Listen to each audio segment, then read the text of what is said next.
उत्पादन फलन, एक कारक के प्रतिफल उत्पादन फलन। उत्पादन फलन होता क्या? उत्पादन फलन का मतलब है कि भौतिक आगत, भौतिक आगत, हमारे पास भौतिक आगत क्या है? भौतिक संसाधन, भूमि, श्रम, पूंजी और उद्यम, ये भौतिक आगत है। और भौतिक आगत और भौतिक उत्पादन,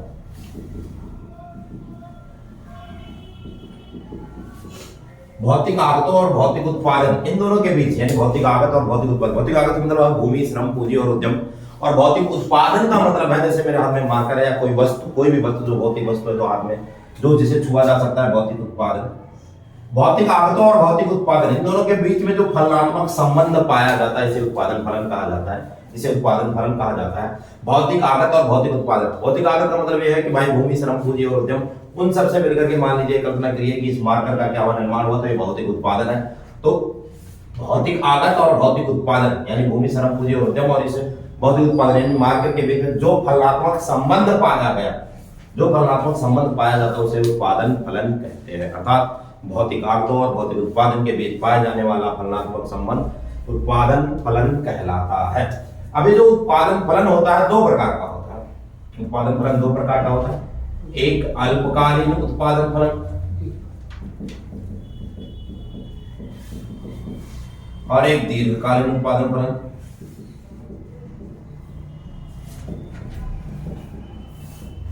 उत्पादन फलन दो प्रकार का, एक अल्पकालीन और एक दीर्घकालीन। अल्पकालीन उत्पादन फलन वह स्थिति होती है जिसके अंदर कुछ कारक स्थिर होते हैं, कुछ कारक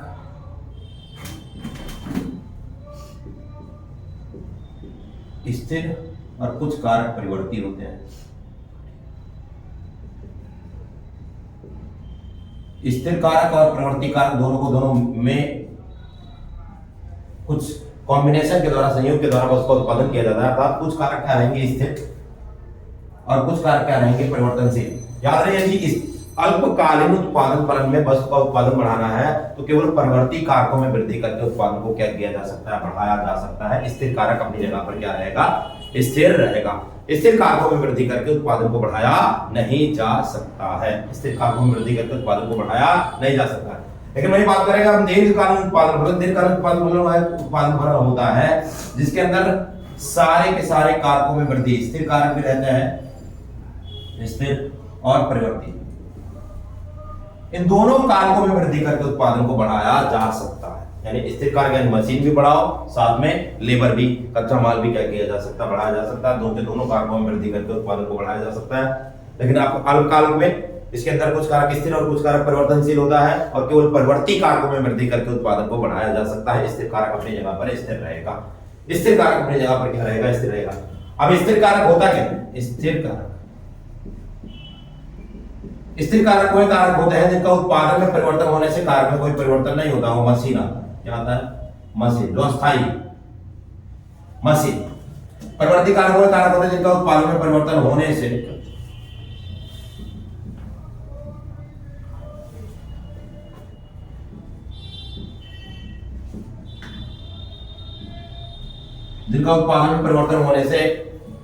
कारक में क्या आ जाता है, परिवर्तन आ जाता है, कच्चा माल और श्रमिक। तो स्थिर कारक वो कारक जिनका उत्पादन में परिवर्तन होने से कारक में परिवर्तन नहीं होता है, मशीन।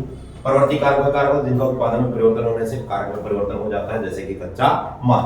तो हमने सीखा उत्पादन फलन कितने प्रकार का होता है। उत्पादन फलन दो प्रकार का, अल्पकालीन उत्पादन फलन और दीर्घकालीन उत्पादन फलन। अल्पकालीन उत्पादन फलन जिसके अंदर कुछ कारक स्थिर कारक अपनी जगह पर स्थिर रहता है, परिवर्ती कारकों में वृद्धि करके उत्पादन को बढ़ाया जा सकता है। दीर्घकालीन उत्पादन फलन जिसके अंदर स्थिर कारक और परिवर्ती कारक दोनों में वृद्धि करके उत्पादन को क्या किया जा सकता है, बढ़ाया जा सकता है। स्थिर कारक कौन से कारक होते हैं? स्थिर कारक जिनमें उत्पादन में परिवर्तन होने से कारक में कोई परिवर्तन नहीं होता। परिवर्ती कारक कौन से कारक होते हैं? जिनमें उत्पादन में परिवर्तन होने से कारक में परिवर्तन हो जाता है। स्थिर कारक का एग्जांपल है मशीन, जमीन, फैक्ट्री, ठीक है। परिवर्ती कारक कच्चा माल, श्रमिक इत्यादि, ये सब के सब कारक। तो हमने ये सीखा अल्पकालीन उत्पादन फलन और दीर्घकालीन उत्पादन फलन। अब हम पढ़ेंगे परिवर्ती कारक के कुल उत्पाद, सीमांत उत्पाद और औसत उत्पाद। परिवर्ती कारक के कुल उत्पाद, सीमांत उत्पाद और औसत उत्पाद। और हमारे सिलेबस में अंदर केवल अल्पकालीन ही उत्पादन फलन, अल्पकालीन के बारे में ही पढ़ा जा रहा है, यानी 11th क्लास के अंदर केवल अल्पकालीन के बारे में ही क्या किया जा रहा है, पढ़ा जा रहा है अल्पकालीन। ये पढ़ने जा रहे हैं प्रवर्ती कारक के कुल उत्पाद अर्थात टीपी कुल उत्पाद, दूसरा एमपी सीमांत उत्पाद, तीसरा एपी औसत उत्पाद। तो ये प्रवर्ती कारक के कुल उत्पाद, सीमांत उत्पाद और औसत उत्पाद। कुल उत्पाद का मतलब क्या है? कुल उत्पाद का मतलब क्या है? स्थिर कारक और प्रवर्ती कारक दोनों मिल करके, यानी मशीन और लेबर दोनों मिल करके, मशीन और श्रमिक दोनों मिल करके वस्तु की जितनी भी इकाई का उत्पादन करेंगे उन सभी का जोड़ कुल उत्पाद कहलाता है। स्थिर कारक और प्रवर्ती कारक दोनों मिल करके वस्तु की जितनी भी इकाई का उत्पादन करेंगे उन सभी का जोड़ क्या कहलाएगा? कुल उत्पाद। सीमांत उत्पाद श्रम की एक अतिरिक्त इकाई का प्रयोग करने से कुल उत्पाद में होने वाला अंतर होता है। श्रम की एक अतिरिक्त इकाई का प्रयोग करने से कुल उत्पाद में होने वाला अंतर क्या कहलाता है? सीमांत उत्पाद कहलाता है। फॉर्मूला टीपीएन माइनस में टीपीएन माइनस में औसत उत्पाद प्रति इकाई उत्पाद औसत उत्पाद कहलाता है। प्रति इकाई उत्पाद क्या कहलाता है? औसत उत्पाद कहलाता है। जो प्रति इकाई उत्पाद औसत उत्पाद कहलाता है अर्थात ये दर्शाता है कि एक लेबर वस्तु की कितनी इकाई का उत्पादन कर रहा है, एक लेबर वस्तु की कितनी इकाई का उत्पादन कर रहा है। ये औसत उत्पाद, उत्पादन के प्रति इकाई उत्पाद औसत उत्पाद कहलाता है। एक लेबर कितनी इकाई का उत्पादन कर रहा है। तो हमने सीखा कुल उत्पाद, सीमांत उत्पाद, औसत उत्पाद। कुल उत्पाद का मतलब क्या है? कुल उत्पाद का मतलब यही है भैया कि स्थिर कारक और प्रवर्ती कारक वस्तु की जितनी दोनों मिलकर के वस्तु की जितनी भी इकाई का उत्पादन करेंगे उनका कुल उत्पाद। सीमांत उत्पाद एक श्रम की अतिरिक्त इकाई का प्रयोग करने से कुल उत्पाद में होने वाला अंतर है। औसत उत्पाद उत्पादन का प्रति इकाई उत्पाद क्या कहलाता है? औसत उत्पाद कहलाता है। औसत उत्पाद कहलाता है।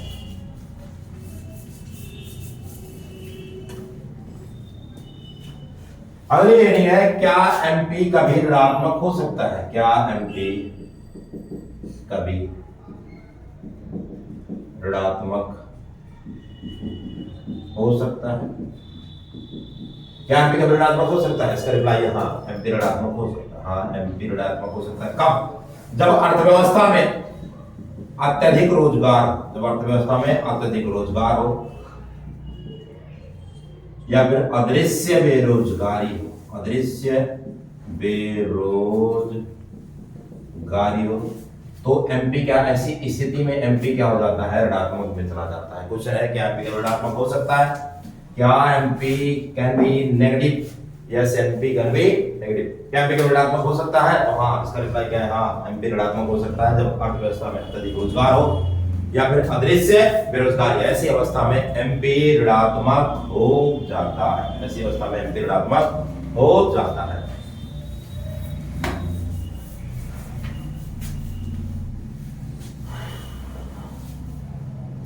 अगले हेडिंग एक कारक के प्रतिफल परिवर्ती अनुपात का नियम। एक कारक के प्रतिफल परिवर्ती अनुपात का, एक कारक के प्रतिफल परिवर्ती अनुपात का नियम। परिवर्ती अनुपात का नियम ये कहता है कि स्थिर कारक के साथ परिवर्ती कारक की इकाइयों को जैसे जैसे प्रयोग में लाया जाता है, उत्पादन की प्रारंभिक अवस्था में तो एमपी क्या होता है? बढ़ता है। उसके बाद एमपी घटना शुरू करता है, उसके बाद घटते घटते शून्य और ऋणात्मक हो जाता है। ये कहता है एक कारक के प्रतिफल परिवर्ती अनुपात का नियम, लॉ ऑफ वेरिएबल प्रोपोर्शन। ये कहता है कि स्थिर कारक के साथ परिवर्ती कारक की इकाइयों को जैसे जैसे प्रयोग में लाया जाता है, उत्पादन की प्रारंभिक अवस्था में सीमांत उत्पाद बढ़ता है, उसके बाद घटना शुरू करता है, घटते घटते शून्य हो जाता है, शून्य होने के बाद क्या हो जाता है? ऋणात्मक हो जाता है। ये एक कारक के प्रतिफल परिवर्ती अनुपात का नियम है। इसी के नियम की व्याख्या की गई है टीपी और एमपी के संबंध के द्वारा। टीपी और एमपी के संबंध के द्वारा ग्राफ है टीपी और एमपी में संबंध, टीपी और एमपी में संबंध।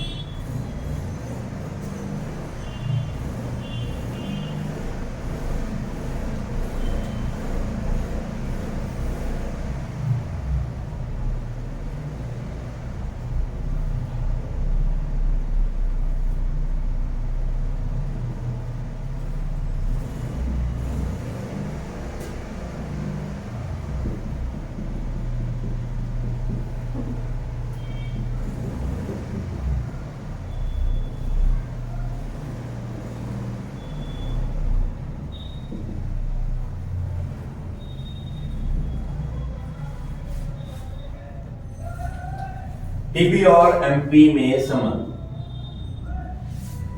फर्स्ट स्टेज के अंदर एमपी उत्पादन के फर्स्ट स्टेज के अंदर एमपी क्या होता है, बढ़ता है। सेकंड स्टेज में क्या करता है, घटना शुरू करता है। थर्ड स्टेज में आता है तो शून्य और ऋणात्मक हो जाता है। तो टीपी और एमपी में संबंध क्या है, तो ये जब एमपी बढ़ता है, जब एमपी क्या होता है, बढ़ता है, तो टीपी बढ़ती दर से बढ़ता है। जब एमपी बढ़ता है तो टीपी बढ़ती दर से बढ़ता है। जब एमपी घटता है तो टीपी घटती दर से क्या होता है, बढ़ता है। जब एमपी शून्य होता है तो टीपी अधिकतम होता है। जब एमपी यहाँ पर करके क्या हो जाता है, जीरो हो जाता है, शून्य होता है, तो यहाँ पर टीपी क्या होता है, अधिकतम मैक्सिमम होता है।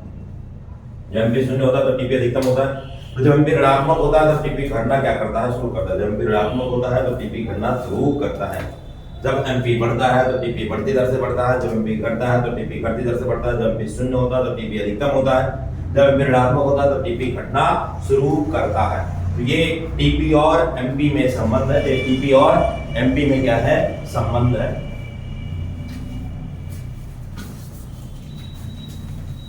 आगे हम इसी चैप्टर के अंदर एक ग्राफ और पढ़ेंगे, एमपी और एपी में संबंध।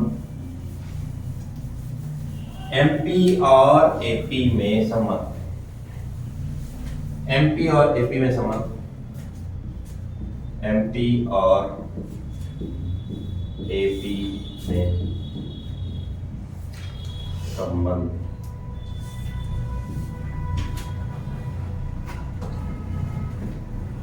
एमपी और एपी में संबंध क्या है, ग्राफ के द्वारा समझ क्या है।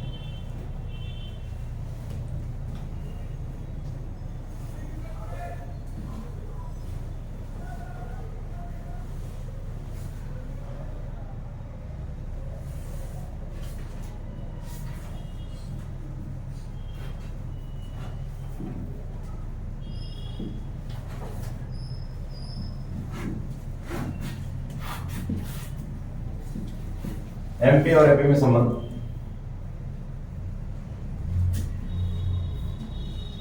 शुरुआत में एमपी ऊपर होता है और एपी क्या होता है, नीचे होता है। अर्थात when MP greater than AP, तब एपी क्या करता है, तब एपी बढ़ता है। तो एपी क्या होता है, बढ़ता है। जब एमपी एपी से अधिक होता है तो एपी क्या होता है, बढ़ता है। दूसरा पॉइंट, जब एमपी बराबर में क्या होता है, एपी होता है, तब एपी अधिकतम होता है। तब एपी अधिकतम होता है। अर्थात एमपी जितना बढ़ना, एपी जितना बढ़ना है, बढ़ चुका है, अब घटना शुरू करेगा। तीसरा पॉइंट, जब एमपी लेस देन एपी होता है तब एपी घटता है। तब एपी क्या होता है, घटता है। जब एमपी लेस देन एपी होता है तो एपी क्या होता है, घटता है। चौथा पॉइंट, एमपी शून्य और ऋणात्मक हो सकता है, परंतु एपी सदैव एपी